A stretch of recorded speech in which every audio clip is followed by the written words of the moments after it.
Hello, I'm Giselle Gamby, host of the Intuitive Pool podcast and business and life coach. My coaching business has consistently brought in $500,000 in revenue for the past 10 years, not from any external strategy, but from being the intuitive entrepreneur. Having worked strategy first, as most people do, with little results, I know that authenticity is profitable, and the deeper you go, the greater your wealth always. And so this podcast is here for you if you desire more, deserve more, and are called into more in relation to your wellness and purpose, business and career, finances, relationships, and health. If you're stuck, feel like you've lost your mojo, and equally if you're doing really well, but you know that you and your life could be so much bigger, so much more purposeful, and so much more impactful. Join myself and my guests as we explore 2024's theme, Untapped Abundance. I love creating ripples, and so here's to creating even more ripples this year for this wonderful intuitive pool community.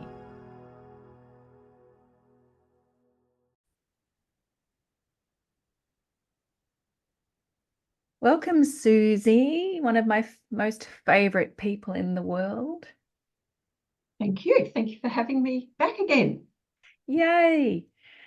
So Suzie is responsible for one of the most listened to episodes on the Intuitive Pool podcast. I did an interview with Suzie on the 5th of July, 2022. And the title of that episode is To the One Who Feels Less Than. And yeah, it's one of the most listened to episodes. So obviously that theme spoke to people. Suzie is also an author. She's the author of a published book called The Untangling, which is an incredible, incredible book. She is the author of an almost to be published book called Musings of a Menopausal Insomniac Crazy Dog Lady.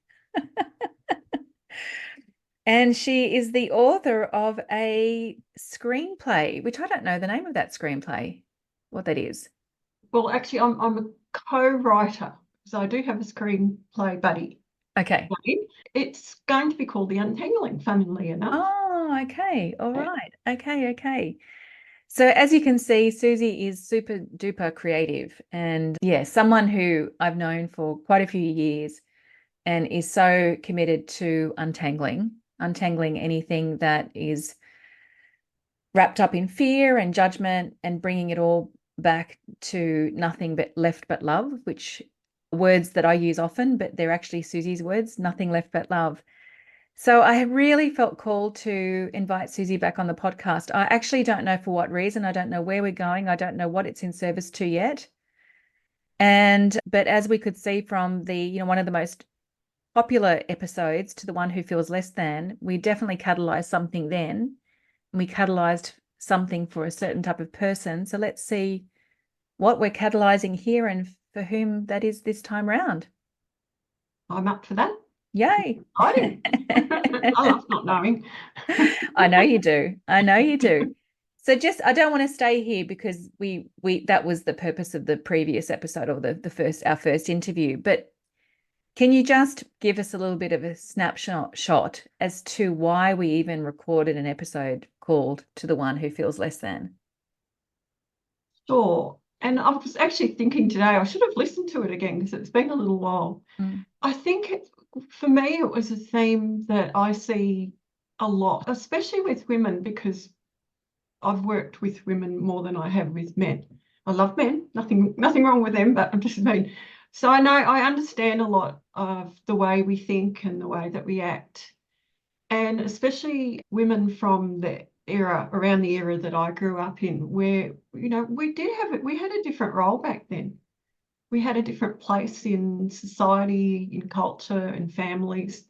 Coming out of after World War II, women started working more in the eras that I was born in. Everything kind of changed, but what I found was a common theme amongst the women around me, my friends or clients, was that a lot of them felt like they didn't have a voice, and a lot of them felt that they were invisible. And I didn't realize how common it was. And, a lot of it goes to your self-esteem, self-confidence.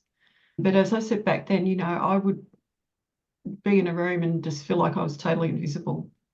And I spent most of my life like that. So I guess I just felt that it was something that a lot of people could relate to, but also at the same time, as you said, not staying there, of how to untangle from that and find a freedom that they possibly never had, which is what I did.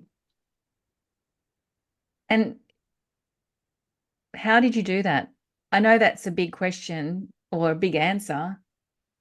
Oh, how did I do it? Well, I guess with writing the first book, that really helped, because that for me was the most cathartic process, and also a way of really, for once in my life, really stopping and looking at my life and the trajectory that I'd taken, the path, the choices that I'd made, and understand why I did what I did and where it came from, which of course was, our childhoods, looking back at all of that stuff, and just realizing that I get to choose the path instead of being powerless, that I can make choices and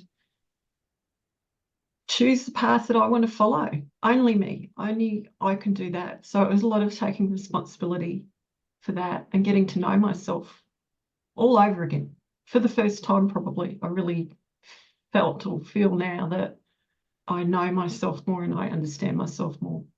So I guess it was through that process being able to share it so others could have that experience and not feel stuck or unhappy in their lives. So your writing was actually never planned to be a book?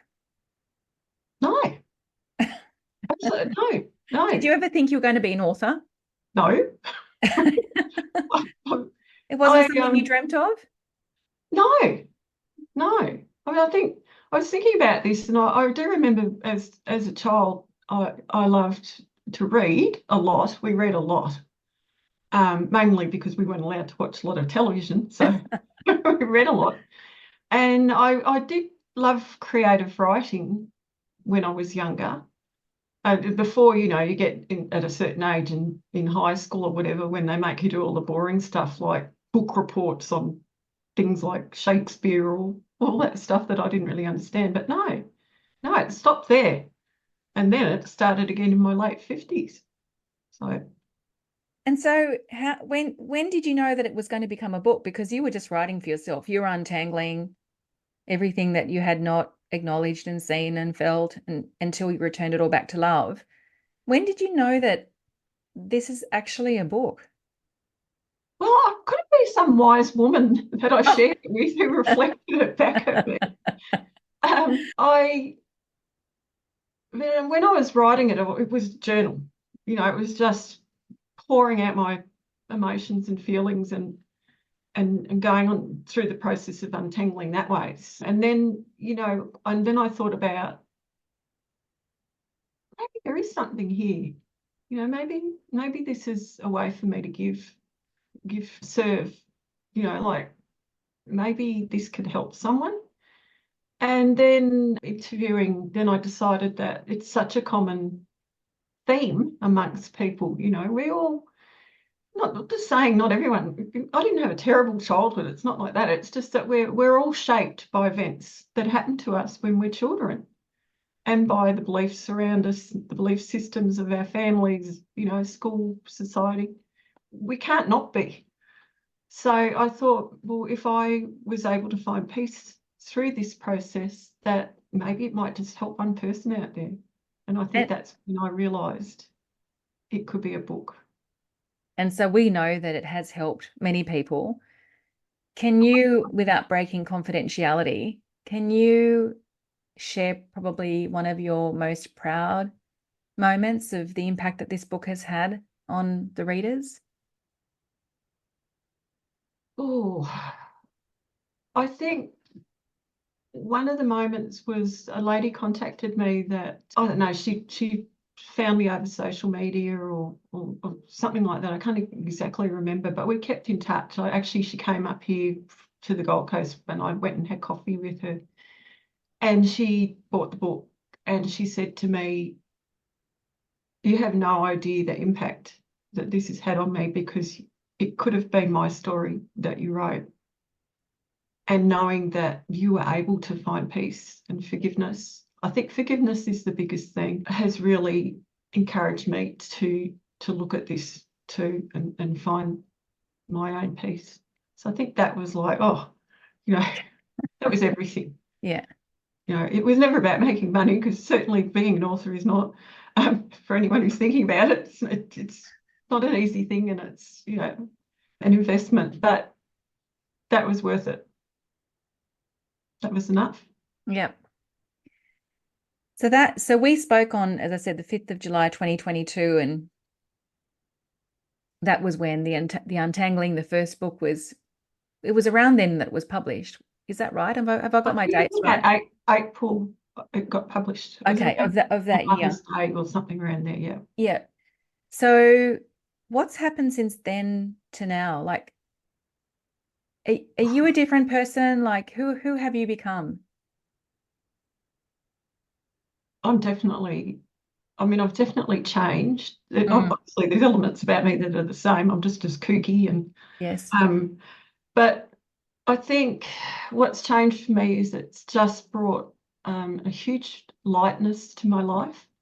It's allowed me to have more fun and not take myself too seriously, not get caught up so much in things that are going on around me, other people's expectations. So it's just a more joyful, lighter way of being. Like, life's not perfect. None of us have perfect lives. Nope. It has its ups and downs, but I think the way I view the world is probably the biggest thing. I don't have to get involved in everything that's going on around me. I can choose to stay in my lovely bubble, of happiness. Yeah. And I think that's the biggest change over Yeah. the 2 years. Finding my place in the world more, I think. Oh, I love that.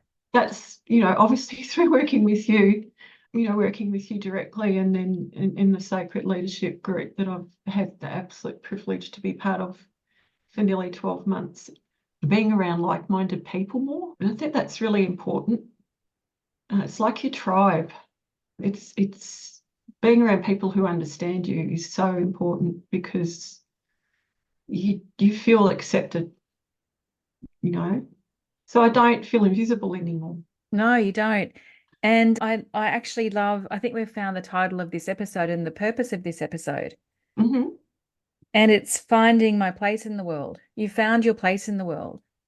You didn't have a place, hadn't found your place in the world in 2022, even though you'd written the book. I think that was a time of healing, right? Absolutely. Right. Yeah. And then since then, having seen the joy that you've received from all of your creative projects, from your life being about one of forgiveness, then culminating into a life where there is nothing left but love, to then creating space for lightness and fun, and the choice that you don't have to be involved in everything, and you can be in your bubble of happiness, and you have the absolute right to choose to be happy. In fact, one of the things that I wrote before when you were speaking was, so I felt like I was kind of in your head and imagining what you might say to yourself. And I wrote, I've realized I'm more powerful than I thought I was. And I have a happier life than I ever expected. Mm-hmm. Is that true?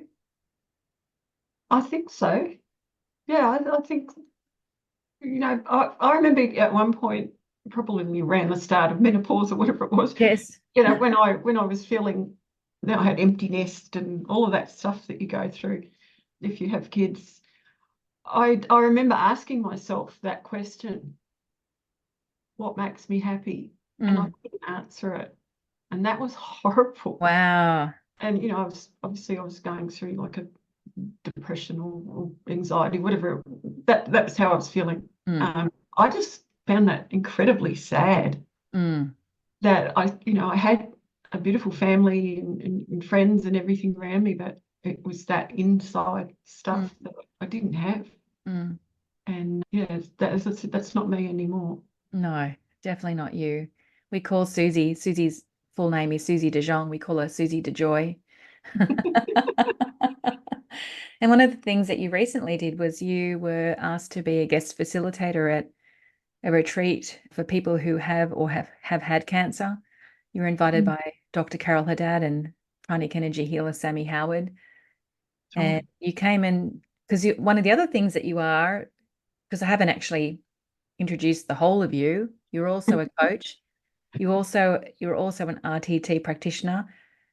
RTT stands for Rapid rapid. transformational therapy. Thank So you. yes, I'm a clinical hypnotherapist. Yes, that session, felt so honoured to be in that space with these beautiful people and very conscious of what what they were experiencing. And I was asked to sort of speak about journaling and how it could help them. I mean, I never journaled before I worked with you ever, and I took them through a session of really connecting in with their joy, like finding a joyful moment in their life. It could have been when they were a child, it could have been, the first time they fell in love, birth of baby, it could have been a great party or, anything, achieving a degree or travel, so that they could really keep calling on that, when things became challenging, they could, through this process of the therapy,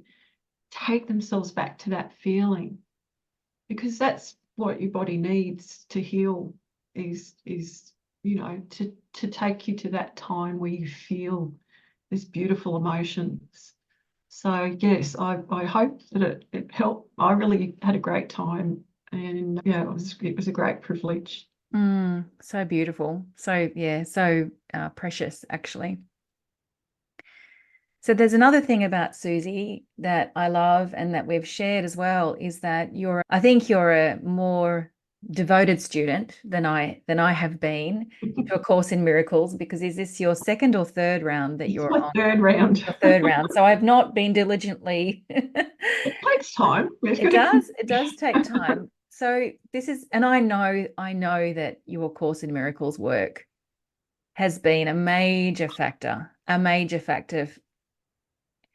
for who you are today. And that is someone who, in my observation of you, who is in absolute faith, no matter what happens. And yeah, sure, you might have thoughts and feelings and, concern or, sadness, or of course, I mean, you wouldn't be human if you didn't have those things, and you'd be a robot. And no, that's not the point of being human. And there's such a faith that runs through your world. Yeah. That's how you really hold life that way. And also, potentially through the writing, the journaling, it was never meant to be anything other than for you, and then it becoming a book, and then, creating so many miracles also in your life and outside of your life with the readers. I see you as someone who there's no other way to live but from a place of surrender. Totally now. I do that now. I never used to. So can you give me and the audience your two most favorite, most impactful A Course in Miracles lessons? It doesn't have to be word for word as the lesson says it, but the message. Well, I think we were talking about one of these before we started today, and that was realizing that we have no control over our lives. Like, things are going to unfold as they're supposed to. And I was always trying to control. I think that's where a lot of my anxiety came from, that I had all my life, which I didn't realize. But I was trying to control the future, and you can't. So by doing that, by living on, there's a famous quote, I can't remember who wrote it. If you're living in the past, you have anxiety. This isn't verbatim. If you're living in the future, you have depression or something like that. Maybe it's the other way around. And when I And I think it was this third time it's really hit me during these Marianne Williamson video series of one lesson a day for the whole year, because something happened to me this week where situations happen and I've got absolutely no control over it. And just allowing that to be, and just to have faith and trust. And I'm not religious. I don't go to church. I guess I classify myself now as a spiritual person, believing that, there's more than us. We're here because we were created. So letting go of that, needing to know, and just having trust and faith. I think that was probably the second biggest one. The first biggest one was judgment. And I think seeing the innocence in people. So someone does something that upsets you or hurts you, or, and I know there's terrible things that happen in the world, so I'm not being flippant or light about this, but just for an example, you have a friend that said something really hurtful to you. And now every time you think of that, you get angry or you retaliate, but it's a practice. Don't get me wrong, it's not always easy. But seeing that was just a mistake, that doesn't define who that person is. We've all got stuff going on in our lives. Maybe, that's just one example. Someone says something, but you don't know what's going on for them. We don't know what's going on for other people in their lives. We just presume and we assume, make snap judgments. So I think it's taught me to not judge as often. I mean, we're human, we do. But to try and see that person's just like me, we're all alike.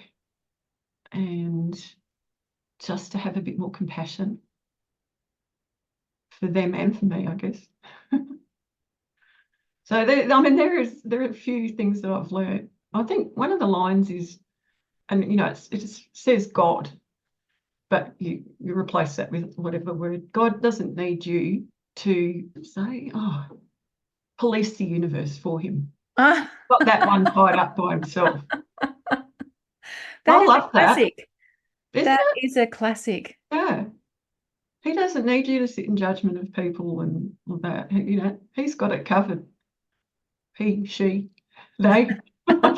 Non-gender, non-binary. The universe has got it covered. So that's what I mean about not having to get involved and caught up. I mean, there's so much horrible stuff going on out in the world. Yeah. And I just choose not to now. Yeah. Get involved in that. Yeah. And just take care of your own house, if you like. Yeah, and my own energy, because I'm no good to anyone around me if I'm all caught up in that. I haven't had a situation with this company that I work for that I was telling you, it's just gone into liquidation overnight. Yeah. I've worked as being part of a contractor there for 6 years, and there's a lot of upset people. Obviously, all of them. And I've tried to look at it, people are angry, but I'm trying to look at it from the point of view was that the owners of that business, the company, they're losing something too. They're to be compassionate for what they're going through, and also spreading the love with the people that are feeling the pain. Because I've had quite a lot of feedback. People go, I just want to be around you because, I'm fine. I just need your lightness near me. I've had a few phone calls, and so yeah, it's really nice. So talk about a beautiful place to actually practice all that you've learned and integrate it with A Course in Miracles, because when a company goes into liquidation, as you said, all the anger and powerlessness and rife with judgment, and there's Suzie, grace on legs. So what would you say is your sacred leadership? I guess to be an example of what we can achieve if we're willing to take responsibility, like you've always said, of yourself and your place in the world. But to also let people know life doesn't have to be so heavy. It's okay to just let go and have fun. And I'm serious when I need to be serious. I just find it such a better way of living and a happier way of living. And yeah, so I think maybe I'm just here to be an example, teach by example. Yeah, I agree with you. I agree with you. And you have found your place in the world. And yeah, that place will continue growing and changing and shifting and morphing.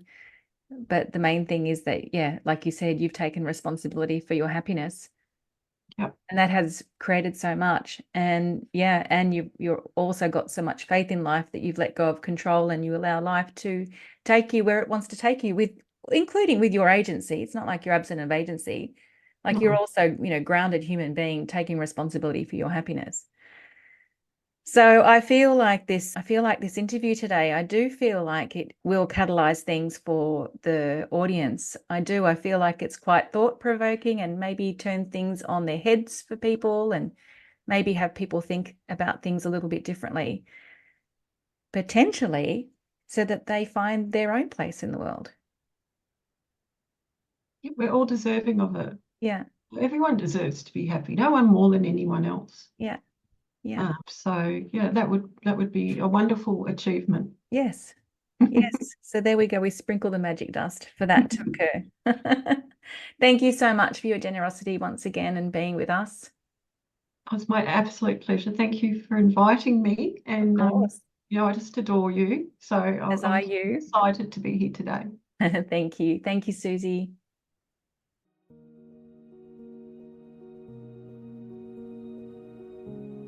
Hey guys, if you love this podcast, I have 2 requests. Number 1, sign up to the newsletter, which you can find in the show notes. Sharing is one of my superpowers, and there is only so much that I can share through the medium of podcasting. And I have very big plans this year to be radically generous to you. So sign up to that newsletter where you'll be able to receive a whole lot more that I trust will be super valuable to you. And number 2, I'm a massive referrer of the people I love to the people I love.